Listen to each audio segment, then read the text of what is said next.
حضرت انس رضی اللہ عنہ فرماتے ہیں ان زکوٰۃ الرجل فی دارہ ان یجعل فیہا بیتا للضیافہ، بندہ گھر بناتا ہے تو اس گھر کی یہ زکوٰۃ ہوتی ہے کہ اس گھر میں وہ مہمان نوازی کے لیے بھی جگہ بنائے. یعنی گھر اگر پلان کرنا ہے تو گیسٹ کے لیے جگہ کا پلان کرنا یہ اس گھر کی زکوٰۃ ہے. اللہ اکبر. اکثر لوگ عام طور پر دیکھا کہ اپنے گھروں میں مہمان کے لیے ضرور کچھ نہ کچھ جگہ بناتے ہیں، تو یہ ایک بہت ہی اچھی عادت ہے اور اللہ کی نعمتوں کا اظہار ہے. شکر ہے اللہ کی نعمتوں کا. نبی علیہ الصلوۃ والسلام سے پوچھا گیا ایمان کیا ہے؟ نبی صاحب نے فرمایا کھانا کھلانا، تہجد پڑھنا. پوچھا گیا کہ حج مبرور کیا ہے، مقبول حج؟ نبی علیہ السلام نے فرمایا کھانا کھلانا اور خوش کلامی کرنا یہ مبرور حج ہے. ایک حدیث پاک میں نبی علیہ السلام نے فرمایا لا یأکل طعامک الا تقی، کہ تمہارا کھانا پرہیزگار لوگ کھائیں. تو اگر بھئی دعوت کرنی ہے تو نیکوں کی دعوت کرو. بعض لوگ فسق و فجور والے دوستوں کی دعوت کرتے رہتے ہیں، تو فرمایا کھانا تمہارا کھائیں گے، جسم میں طاقت ان کے آئے گی اور اس طاقت سے وہ اللہ کی نافرمانی کریں گے. تو دیکھو تم کن کو کھانے پہ بلا رہے ہو. تو بلانا ہے تو ان کو بلاؤ جو اللہ کا دیا کھائیں اور جو اللہ طاقت دے اس سے اپنے رب کی عبادت کرنے والے ہوں. ایک حدیث پاک میں ہے کہ جس نے بھائی کی جائز خواہش کو پورا کیا اس کی بخشش ہو گئی. جس نے مومن کی جائز خواہش کو پورا کیا اس کی بخشش ہو گئی. اس لیے ہمارے حضرات جب کسی کی دعوت کرتے تھے تو معلومات کر لیتے تھے کہ ان کو کون سی چیز پسند ہے. اب دیکھیں آج بھی اس پر عمل ہوتا ہے، نیت کا پتہ نہیں ہوتا، اس لیے ثواب نہیں ملتا. تو وہ معلوم کرتے تھے سبزی پسند ہے، گوشت پسند ہے، کیا پسند ہے، اور جو پسند ہوتا تھا وہ بنا کر پیش کرتے تھے. تو ان کی جائز خواہش پوری ہوتی تھی اور اس کے بدلے ان کے گناہوں کی بخشش ہو جاتی تھی. اور جس نے مومن بھائی کو خوش کیا اس نے اللہ رب العزت کو خوش کیا. اس لیے علماء نے لکھا ہے کہ اگر میزبان پتہ کروائے کہ جی آپ کو کیا چیز پسند ہے تو اس کو بتانا یہ ضروری ہوتا ہے تاکہ وہ اللہ کے ہاں ایک عبادت کا درجہ پا سکے. تو کئی لوگ اس وقت کہتے ہیں نہیں جی کوئی ایسی بات نہیں. بھائی چھپانے میں کیا، ہر بندے کو کچھ نہ کچھ چیز مرغوب ہوتی ہے. تو بتا دیجئے، آپ کے بتانے سے اس کو ثواب ملے گا اور آپ اس کا ذریعہ بنیں گے تو آپ کو بھی ثواب ملے گا بتانے پر. تو کیا مزہ کہ پسند کی چیز بھی کھائیں اوپر سے ثواب بھی پائیں. اگر کوئی دعوت دے اور دوسرا بندہ بلا وجہ نہ کر دے تو یہ اللہ کی نعمت کا انکار ہے. کئی مرتبہ اس پر سزا بھی مل سکتی ہے، یہ ذہن میں رکھنا.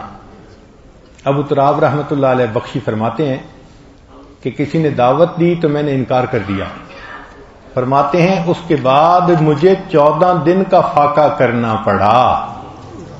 تب مجھے احساس ہوا کہ جو دعوت دی گئی تھی وہ اللہ کی نعمت کو ٹھکرایا تھا میں نے. ہمارے ایک ساتھی تھے، ماشاءاللہ بڑے متقی تھے، نیک تھے، بازار کا کھانا نہیں کھاتے تھے. وہ ایک مرتبہ لاہور سے چل کے ہمارے شہر پہنچے اور وہاں ان کے 5-6 دوست تھے. ایک کے ہاں آئے، اس نے کچھ کہا کہ جی میں کچھ لاتا ہوں کھانے کے لیے. نہیں وہ میں نے فلاں کو ملنے، میں بس وہاں لے لوں گا. وہ خاموش ہو گیا. پھر دوسرے کے پاس گئے, اس نے بھی کہا کہ میں آپ کے لیے کچھ بناتا ہوں. نہیں, میں نے فلاں کے ہاں جانا ہے, وہاں کھا لوں گا. نیت ان کی شروع سے یہ تھی کہ آخر میں جس کے گھر میں نے جانا ہے نا, وہ میرا پرانا دوست بے تکلف ہے, وہاں میں کھانا کھاؤں گا. تیسرے کے ہاں جب گئے تو ان کے ہاں تو دسترخوان لگنے ہی والا تھا. ان کا جی کھانا تیار, ہم کھانے کے لیے بیٹھ رہے ہیں, بس میں ملنے آیا تھا, میں کھانا آگے جا کے کھاؤں گا. تو جب آخری کے پاس پہنچے اور ان کو بتایا کہ جی میں آیا ہوں, تو ان کی بیوی نے اطلاع بھجوائی جی کہ میرے خاوند تو سفر پہ گئے ہوئے ہیں. اب کس کو کہتے کھانا کھلاؤ؟ چنانچہ واپس. بیٹھ بھی نہیں سکتے تھے وہاں, گھر میں مرد نہیں تھا. اب گرمی کے موسم میں بھوک کے پیاسے ان کو پھر 4 گھنٹے کا سفر بس پہ کرنا پڑا. جب واپس لاہور پہنچے تو تقریباً 18 سے 20 گھنٹے ان کو کھائے پیے بغیر ہو گئے تھے. 3 مہینے کے لیے بیمار رہے. تو بلا وجہ اللہ کی نعمت کو ٹھکرانا, کئی مرتبہ اس پر ناراضگی ہوتی ہے. تو ایسے نہ کریں.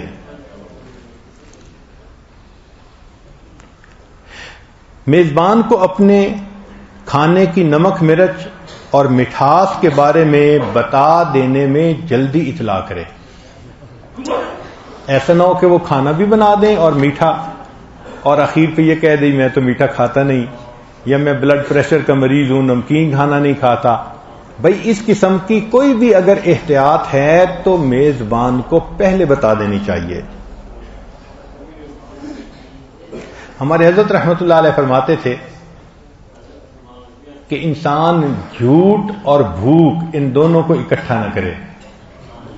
بھوک لگی بھی ہوتی ہے, کہتے نہیں, تو جھوٹ اور بھوک دونوں اکٹھے ہو جاتے. تو جھوٹ کو اور بھوک کو اکٹھا نہ کرے. اور یہ بھی ادب بتایا گیا کہ مہمان کھانا تو کھائے, لیکن جس دروازے سے خادم کھانا لے کر آ رہا ہے اس دروازے کو بار بار نہ دیکھے کہ اب کون سی ڈش آ رہی ہے, اب کیا آ رہا ہے. اس دروازے کو بار بار نہ دیکھے. مہمان میزبان کے گھر میں نمک اور پانی کے سوا کسی چیز کا مطالبہ نہیں کر سکتا. پانی مانگ سکتا ہے اگر نہ ملے, یا اگر نمک نہیں ملا تو وہ بھی مانگ سکتا ہے. اس کے سوا مہمان کسی کے گھر میں جا کر کسی چیز کا مطالبہ نہیں کر سکتا. مہمان کے 4 کام: جہاں بٹھایا جائے وہیں بیٹھے, جو ملے وہی کھائے, صاحب خانہ کی اجازت کے بغیر نہ جائے, اور کھانے کے بعد میزبان کے لیے دعا کرے. ایک غلطی عام یہ بھی ہوتی ہے کہ مہمان بیٹھے ہوئے ہیں, اب میزبان ان کے لیے کوئی مشروب لاتا ہے, اس نے پہلے کو پکڑایا, اب پہلے صاحب آگے اس کو دینا شروع کر دیتے ہیں. یہ مہمان کا حق نہیں ہے, مہمان ایسا نہیں کر سکتا. جس کے ہاتھ میں میزبان نے جو پکڑایا اس کو چاہیے وہ اسی کو پیے. ممکن ہے کہ اس نے شوگر کا مریض دیکھتے ہوئے بغیر شوگر کے جوس ان کو دیا ہو اور باقی سب میں شوگر ہو, اور ان صاحب نے وہ آگے پکڑا دیا. پھر بعد میں ان کو اگر شوگر والا ملے گا تو کہیں گے میں پیتا نہیں. شریعت کتنی خوبصورت ہے. فرمایا کہ جس کو میزبان کوئی چیز کھانے کی سامنے رکھے تو مہمان خود اس کو دوسرے مہمان کے آپ سامنے نہیں رکھ سکتا. یعنی اگر آپ مہمان ہیں تو آپ دسترخوان سے وہاں کی بلی کو ہڈی بھی نہیں ڈال سکتے. کیا اختیار ہے؟ بس جو آپ کو دیا جا رہا ہے آپ آرام سے کھائیں. تو اس سے اندازہ لگائیں. ہاں, بعض رشتہ داریاں ایسی ہوتی ہیں انسان مہمان بھی ہوتا ہے میزبان بھی ہوتا ہے, تو جہاں ایسی رشتہ داری، ایسی محبت کا تعلق ہو اور صدیقکم کا، تو پھر انسان وہاں پر بے تکلف کھا پی سکتا ہے۔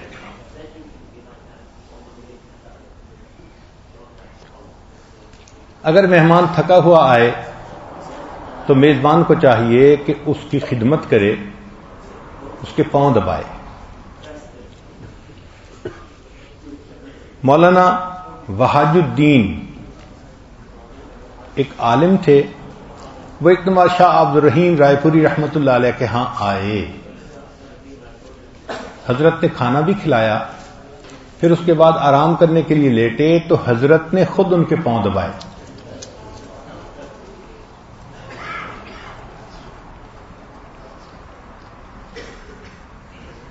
اگر دعوت پر جاتے ہوئے اور بھی ساتھ جانے والے لوگ ہیں تو ان کی تعداد پہلے سے بتا دینا، یہ بھی آداب میں سے ہے۔ یہ نہ ہو کہ وہ 4 بندوں کا کھانا بنائے اور یہ 10 بندوں کو لے کے وہاں پہنچ جائیں تو میزبان کے لیے الجھن کا سبب ہوتا ہے۔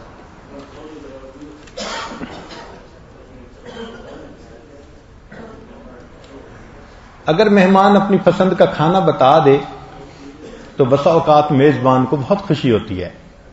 چنانچہ ایک بغداد میں صاحب رہتے تھے، وہ زعفران کا کام کرتے تھے، ان کو لوگ کہتے تھے زعفرانی بغدادی، ان کا نام پڑ گیا تھا۔ تو امام شافعی رحمۃ اللہ علیہ ان کے ہاں آ کر مہمان ٹھہرے، ان کی باندی آئی تو اس نے امام شافعی رحمۃ اللہ سے پوچھا کہ آپ کو کوئی چیز پسند ہو تو بتائیں، ہم کھانے کا انتظام کرنے لگے ہیں۔ تو امام شافعی رحمۃ اللہ علیہ نے اس کی جو پرچی تھی نا، اس کے اوپر اپنے ہاتھ سے ایک کھانے کا نام لکھ دیا کہ یہ بنا دو۔ جب زعفرانی بغدادی واپس آیا اور باندی نے کہا کہ آپ کے مہمان نے اپنی فرمائش لکھ کر دی ہے، تو وہ کاغذ جب میزبان کے ہاتھ میں آیا اس نے باندی کو آزاد کر دیا۔ اتنی خوشی ہوئی کہ میرے مہمان نے اپنے ہاتھ سے لکھ کر بتا دیا کہ مجھے یہ کھانا پسند ہے۔ تو بسا اوقات محبت کا ایسا تعلق ہوتا ہے۔ چنانچہ حضرت اختر تھانوی رحمۃ اللہ علیہ کے پاس حضرت حاجی امداد اللہ مہاجر مکی رحمۃ اللہ تشریف لائے تھے، تو سنا ہے کہ انہوں نے بہت ساری پلیٹوں میں کھانا سامنے رکھا تھا۔ یہ اسراف نہیں ہوتا، بلکہ یہ ہوتا ہے کہ معلوم نہیں کہ مہمان کی طبیعت کس کھانے کو چاہے، لہذا وہ اپنی پسند کا کھا لے۔ اچھا، وہ پسند کا کھا لے گا تو باقی کھانا ضائع تو نہیں نہ جاتا، وہ پھر اہل خانہ کے کام آتا ہے۔ چنانچہ ہم نے ماوراء النہر کے علماء میں یہ خلق دیکھا کہ ان کے ہاں 4 بندے مہمان جاتے تھے، لیکن گھر میں جتنا کھانا بنتا تھا وہ سارا کا سارا دسترخوان پر لگا دیتے تھے۔ تو مجھے ابتدا میں حیرت ہوتی تھی کہ یہ 20 بندوں کا کھانا، تو پھر ایک عالم سے پوچھا میں نے کہ 4 بندوں کے لیے 20 بندوں کا کھانا؟ انہوں نے کہا جی ہمارے ہاں عادت ہے، مہمان آتا ہے ہم پورا کھانا سامنے رکھ دیتے ہیں، جتنا چاہے وہ کھائے، پھر اس کے بعد باقی کھانا گھر کے لوگ استعمال کرتے ہیں۔ حدیث میں آتا ہے کہ مہمان کے بچے ہوئے کھانے میں برکت ہوا کرتی ہے، تو ہمارا کھانا بابرکت بن جاتا ہے یہ دسترخوان پر رکھنے سے۔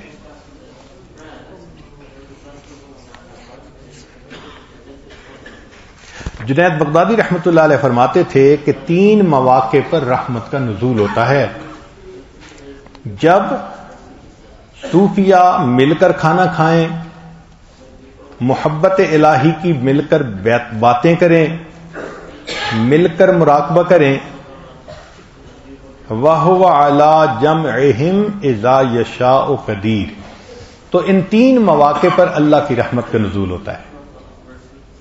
حاتم اسم رحمۃ اللہ علیہ فرماتے تھے 5 کاموں میں جلدی نہ کرے،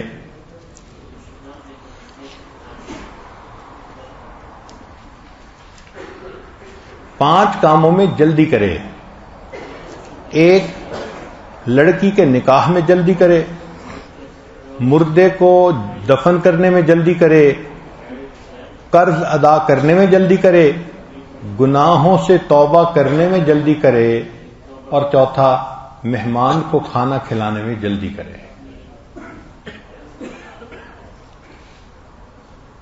جعفر بن محمد رحمۃ اللہ کا قول ہے کہ دسترخوان پر لمبی نشست کرو، تمہاری عمروں کی ایسی گھڑی ہے کہ جس کا حساب نہیں ہوگا۔ جب مہمان دسترخوان پر ہو تو کھانے میں جو وقت لگتا ہے ان گھڑیوں کا اللہ حساب نہیں لیں گے۔ ویسے بھی آتا ہے کہ جس کھانے پہ بچہ ہو اس کھانے کا حساب نہیں ہوگا، جو کھانا روزے کے لیے کھایا جائے سحری افطاری اللہ حساب نہیں لیں گے، اور جس کھانے میں مہمان شریک ہو اللہ اس کا بھی حساب نہیں لیں گے۔ حساب سے یہ مراد نہیں ہے کہ حرام کا کھانا سامنے رکھ دیں حساب نہیں ہوگا، اس کا مطلب یہ کہ کھانا تو حلال ہے مگر اللہ کی نعمت بھی تو ہے نا۔ وَأَمَّا بِنِعْمَتِ لَتُسْأَلُنَّ يَوْمَئِذٍ عَنِ النَّعِيمِ، اللہ تعالیٰ قیامت کے دن نعمتوں کے بارے میں پوچھیں گے، حق ادا کیا نہ کیا۔ یہ جو کھانے ہوں گے قیامت کے دن ان کا یہ حساب نہیں ہوگا۔ نبی صاحب نے ارشاد فرمایا ایک وقت آئے گا کہ تم کعبہ کے غلاف جیسے کپڑے پہنا کرو گے۔ کعبے کا غلاف شروع سے ریشمی اور قیمتی تھا جو بادشاہ بنوایا کرتے تھے، تو نبی اسلام نے فرمایا کہ ایک وقت آئے گا کہ تم کعبہ کے غلاف جیسے کپڑے پہنو گے اور صبح و شام تمہارے سامنے کھانے پیش کیے جائیں گے۔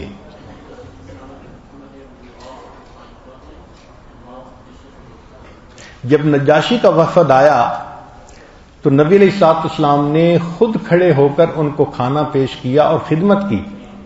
صحابہ نے کہا کہ نکفی کہ اللہ کے وسلم ہم تو خدمت کے لیے کافی ہیں۔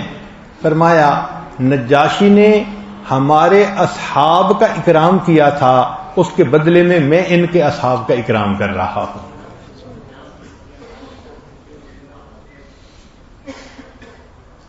جنید بغدادی رحمۃ اللہ علیہ، ان کے ساتھ ایک مرتبہ عجیب معاملہ ہوا کہ والد نے دعوت کا انتظام کیا، بیٹے کو حضرت سے محبت عقیدت تھی، اس نے آ کے حضرت کو بھی دعوت دی، تو جنید بغدادی رحمۃ اللہ علیہ تشریف لے گئے۔ دروازے پہ والد صاحب کھڑے تھے، ان کا جی میں نے تو آپ کو نہیں بلایا، واپس آ گئے۔ بچے نے دیکھا کہ مہمان آ گئے، حضرت نہیں آئے، وہ پھر بلانے آیا تو پھر چل پڑے۔ جب دروازے پہ باپ کھڑا تھا اس نے کہا میں نے تو نہیں آپ کو بلایا، پھر واپس۔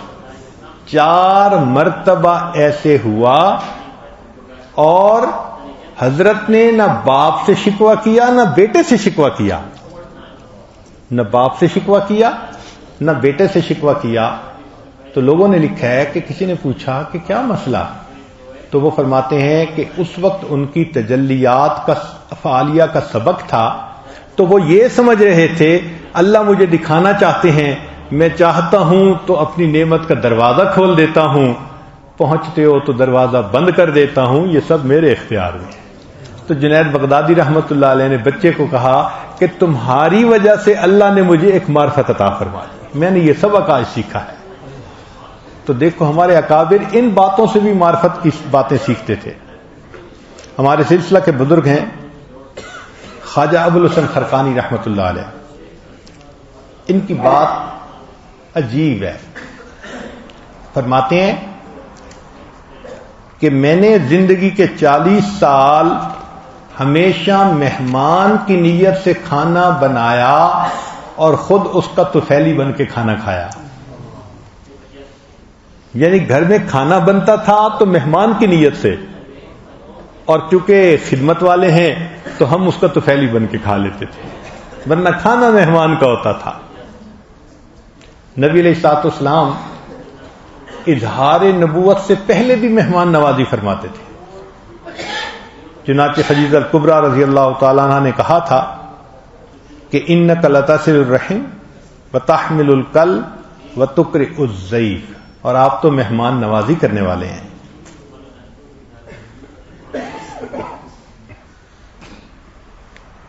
مہمان نوازی کرنے پر اللہ مال میں کیا برکت دیتے ہیں یہ بھی سن لیجئے۔ غزوہ سیف البحر میں صحابہ رضوان کو کئی دن بھوک برداشت کرنی پڑی، تو قیس بن سعد بن عبادہ نے 3 دن 3 اونٹ ذبح کیے اور باقی حضرات کو کھانا کھلایا۔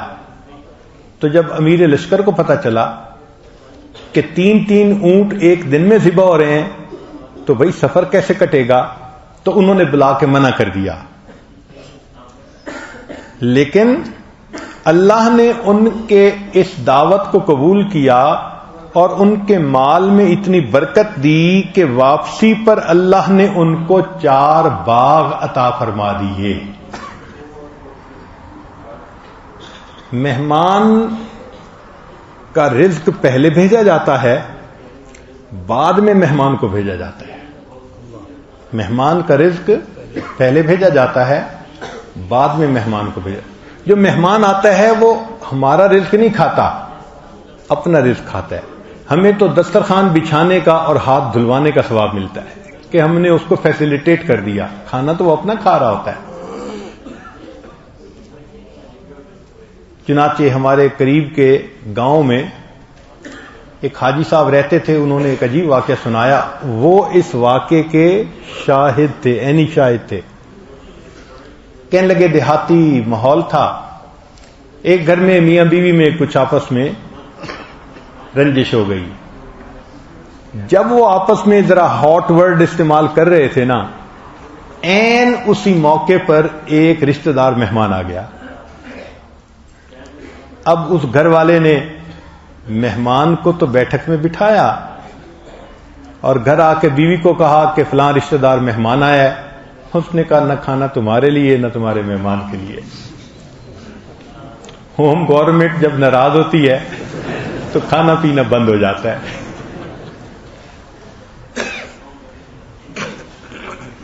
تو وہ غصے میں تھی، اس نے کہا نہ آج تمہارے لیے نہ تمہارے مہمان کے لیے، اور دوسرے کمرے میں چلی گئی. اب یہ بڑا پریشان. خیر آیا، مہمان کے پاس بیٹھا. اس کے ذہن میں خیال کہ بھائی مہمان آیا ہے، تھوڑی دیر میں کھانے کا وقت ہوگا، میں اس کو کیا بتاؤں کہ میرے گھر میں کیا مسئلہ. چنانچہ اس نے سوچا کہ یہ جو ہمارے گھر کے بالکل سامنے والے پڑوسی ہیں نا، یہ بھی رشتہ دار ہیں اور ہمارا ان کے ساتھ بہت بے تکلفی کا معاملہ ہے. وہ ان کے پاس گیا اور کہا جی کہ میرے گھر مہمان آیا ہے اور میری بیوی کی طبیعت ٹھیک نہیں.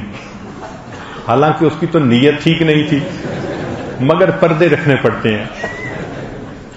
تو کہتے ہیں کہ میری بیوی کی طبیعت ٹھیک نہیں، تو اگر آپ مہمان کا کھانا بنا دیں. انہوں نے کہا بہت خوشی، ہم ابھی تھوڑی دیر میں پکا کے بھیج دیتے ہیں. تو اس کو یہ تسلی ہو گئی کہ مہمان بھوکا نہیں رہے گا. چنانچہ یہ آیا، مہمان کے پاس بیٹھا. اب تھوڑی دیر میں خیال آیا کہ مہمان کو میں لسی پانی کوئی چیز تو پلاؤں نا، اتنی دور سے آیا ہے. تو یہ جب گھر آیا نا اندر تو دیکھا کہ بیوی زارو قطار رو رہی ہے. بڑا حیران، یہ شیرنی رونے والی تھی تو نہیں، آنسو بہا رہی ہے. تو جب قریب آیا تو وہ کہنے لگی بس آپ مجھے پلیز اللہ کے لیے معاف کر دیں، مجھ سے بہت غلطی ہوئی. تو اس نے پوچھا کہ معاملہ کیا ہوا. بیوی نے کہا کہ آپ کو تو میں نے نہ کر دیا کہ نہ کھانا آپ کے لیے نہ آپ کے مہمان کے لیے، مگر دل میں میں نے سوچا کہ لڑائی میری اور آپ کی ہے، مہمان کے ساتھ تو نہیں ہے نا، وہ تو مہمان ہے. چلو کوئی بات نہیں، میں اس کے لیے کھانا بناتی ہوں. کہنے لگی کہ جب میں اپنے کچن میں گئی کہ میں اس کے لیے روٹی بناتی ہوں تو دروازہ کھولتے ہی میں نے دیکھا کہ ایک سفید ریش کوئی بوڑھا آدمی ہے، منور چہرہ، وہ ہمارے آٹے میں سے کچھ آٹا نکال رہا ہے. تو میں دیکھ کے گھبرائی. تو وہ مجھے کہتا ہے کہ گھبرا نہیں، یہ تمہارے پاس مہمان کا رزق پہلے بھیجا گیا تھا، اب یہ ہمسائے کے گھر جا رہا ہے. تو کہنے لگی کہ مجھے اتنا افسوس ہوا کہ اللہ نے اس کا رزق میرے پاس بھیجا تھا، میری بدبختی، میری وجہ سے وہ رزق کسی اور طرف لوٹا دیا. تو میز مہمان بعد میں آتا ہے، اللہ اس کا رزق پہلے پہنچاتے ہیں.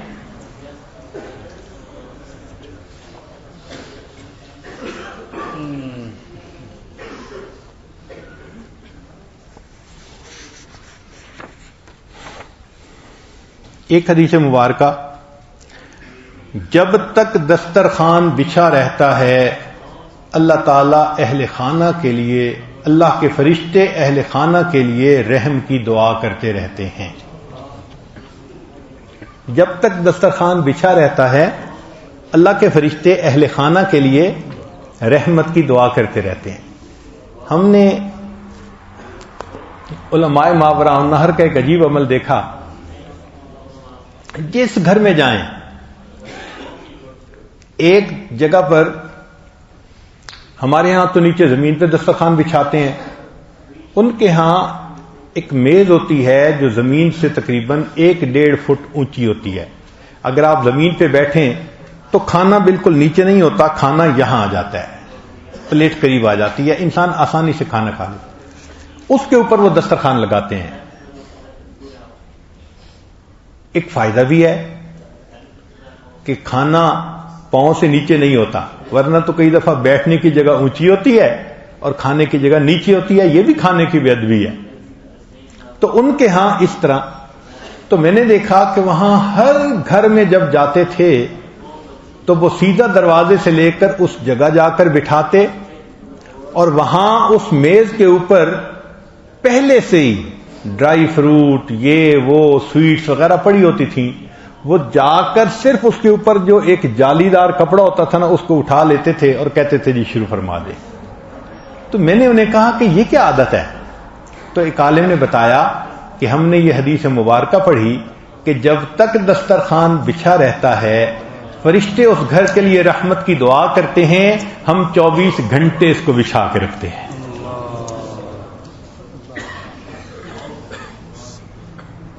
اللہ اکبر کبیرہ. آج کتنے لوگ ہیں جو اس کو افورڈ تو کر سکتے ہیں مگر ہمیں اس خلق کا پتہ نہیں ہے. ایک بزرگ کو جب کوئی دعوت دیتا تو وہ جلدی قبول کر لیتے تھے. تو کسی نے پوچھا کہ حضرت آپ دعوت بہت جلدی قبول کر لیتے ہیں، آپ دعوت بہت جلدی قبول کر لیتے ہیں. تو فرمانے لگے میں اس لیے جلدی قبول کر لیتا ہوں کہ میں وہاں جا کر جنت کے کھانوں کو یاد کرتا ہوں کہ کس طرح اللہ تعالیٰ بلا مشقت جنت میں کھلائیں گے، اللہ دنیا میں بھی بلا مشقت کھلا دیتے ہیں. اب بتائیں کہ مہمان دعوت کو اس نیت سے قبول کر رہا ہے کہ میں دعوت قبول کرتا ہوں، میں ان کے ہاں جاؤں گا، میں جنت کے کھانے کی نعمت کو یاد کروں گا.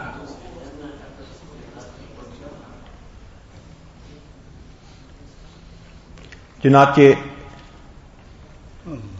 سلف صالحین کے بہت سارے واقعات ہیں مہمان نوازی کے. چونکہ وقت کافی ہوا اس لیے یہ عاجز بس 1-2 واقعات ہی سنائے گا. ایک واقعہ جس کے بارے میں آیت مبارکہ پڑھی گئی کہ نبی علیہ السلام کے پاس ایک صاحب دور سے آئے،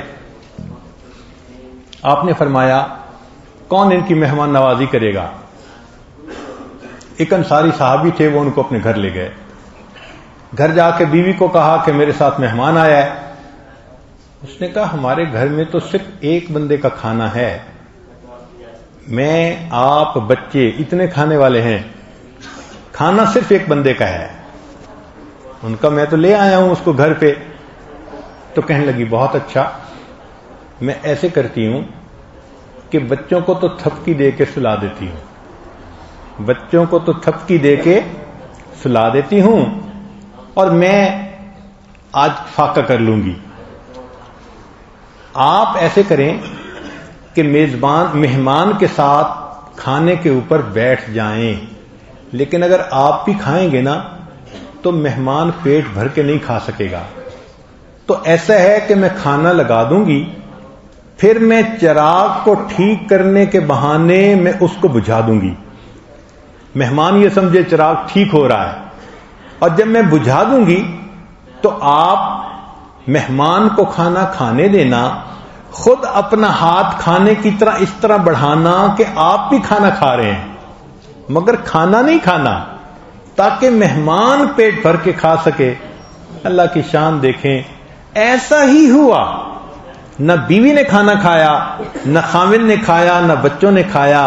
ایک وقت ایک بندے کا کھانا تھا، مہمان کو کھلا دیا، اگلے دن اللہ نے قرآن کی آیت اتار دی وَيُؤْثِرُونَ عَلَىٰ أَنفُسِهِمْ وَلَوْ كَانَ بِهِمْ خَصَاصَةٌ۔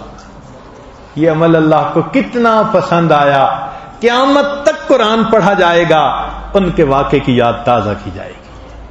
ایسے بھی میزبان ہوا کرتے تھے۔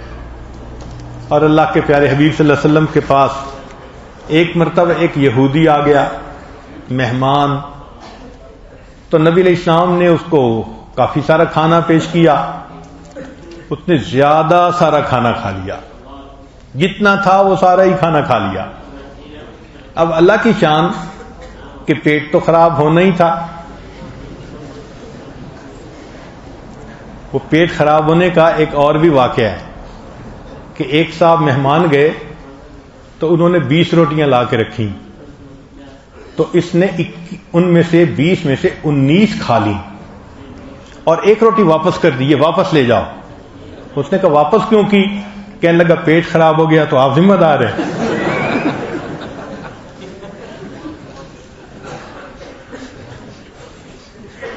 تو 19 سے خراب نہیں ہوا، 20 ہی سے ہو جائے گا۔ تو حدیث پاک میں ہے کہ نبی اسلام نے فرمایا مسلمان ایک آنت سے کھاتا ہے اور کافر 7 آنتوں سے کھاتا ہے، تو اس بھوک کی کوئی حد نہیں ہے۔